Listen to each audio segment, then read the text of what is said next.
Ақылды кісі мен ақылсыз кісінің менің білуімше бір белгілі парқын көрдім. Әуелі, пенде адам болып жаратылған соң, дүниеде ешбір нәрсені қызық көрмей жүре алмайды.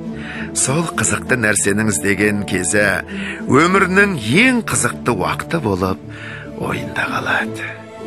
Сонда есті адам орынды іске қызығып, құмарланып іздейді екен дағы, күнінде айтса құлақ, ойласа көңіл сүйсінгендей болады екен. Оған бұл өткен өмірдің өкініші де жоқ болады екен.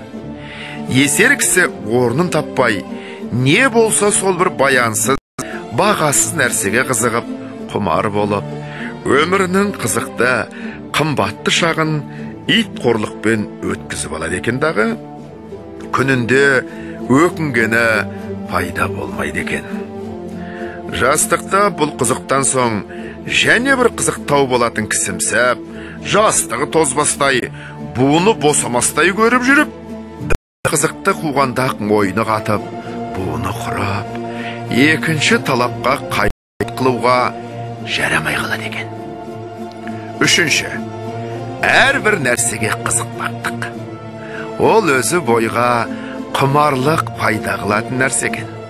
Әрбір құмарлық өзіне бір түрлі дерт болады екен, уа әрбір құмар болған нәрсеге жеткенде, яки әнеміне жетер жетпес болып жүргенде, бір түрлі мастық пайда болады екен.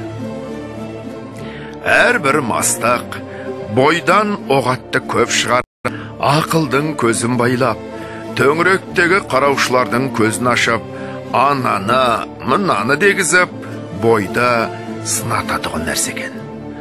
Сол уақытта естіксілер үлкен есі шықпай, ақылды қолдан жібермей, бойын сынатпай жүріп ізденеді екен. Есер кісі ер тоқымын тастап, бөркі сұқпалып, етегі атының артын жауып кетіп, екі көзі аспанда жынды кісіше шаба беруді біледі екен. Соны көрдім. Егерде есті кісілердің қатарында болғың келсе, күнінде бір мәртебе, болмаса жұмасында бір, ең болмаса айында бір, өзіңнен өзің есеп ал. Сол алдыңғы есеп алғаннан өміріңді қалай өткіздің екен?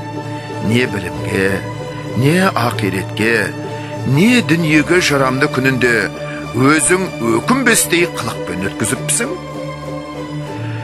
Жоқ болмаса, не қылып өткізгеніңді өзің де білмей қалыпсың.